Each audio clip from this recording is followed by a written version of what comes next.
Daniel Maddox here, president of Elite Documentation. The plain language principle I'll be reviewing today is choose your words carefully. Now, this principle is closely related to the keep it conversational principle, so check out a link to that video after I've posted it in the description.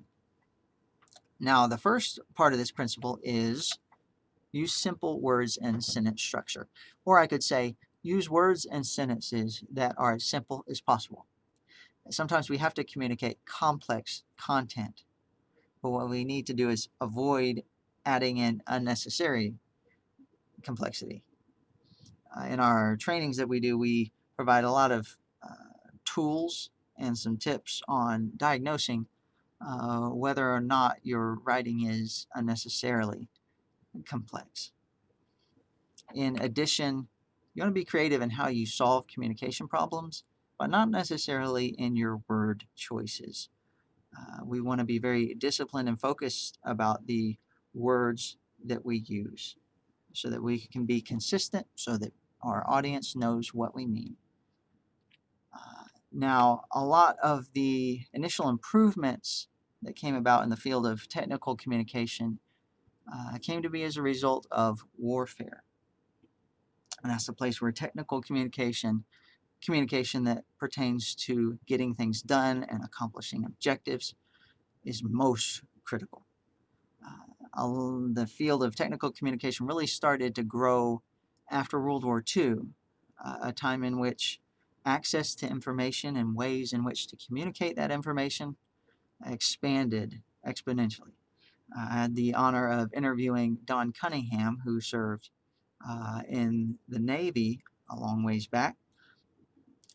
And his job was to take sometimes really hard to understand orders, not in plain English, from high-ranking officers and basically translate them into plain English so that people could carry them out.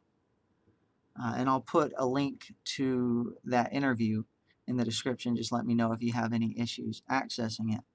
But really, the critical nature of plain language in warfare was important far before the 20th century. For example, you've probably heard the poem The Charge of the Light Brigade by Alfred Lord Tennyson. Half a league, half a league, half a league onward, all in the valley of death rode the 600. Now, this poem was based on an ill-fated charge by a brigade of British light cavalry in the Crimean War. And apparently, the British commander, Lord Raglan, had issued kind of a general order about sending this brigade of light cavalry to a particular area of the battlefield to kind of just make a show of force and make sure that the Russians didn't retrieve some artillery that had been left at positions that had been previously overrun. But since Raglan didn't use specific language about which enemy position the Light Brigade was supposed to attack, the commander that was sent to carry out the attack had to do a lot of interpreting. And this resulted in an attack against an entrenched and well-defended Russian position that produced just catastrophic British cavalries. The cardinal sin for those of us who communicate technical content that pertains to getting work done and achieving objectives. The cardinal sin is to make the users of that information think any harder than is absolutely necessary.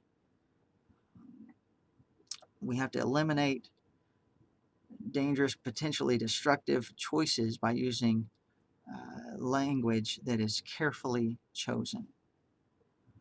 We must choose our words carefully. If you have any questions on choosing the words that you're using in your technical content, or if you'd just like to continue the conversation, email me or check out our website.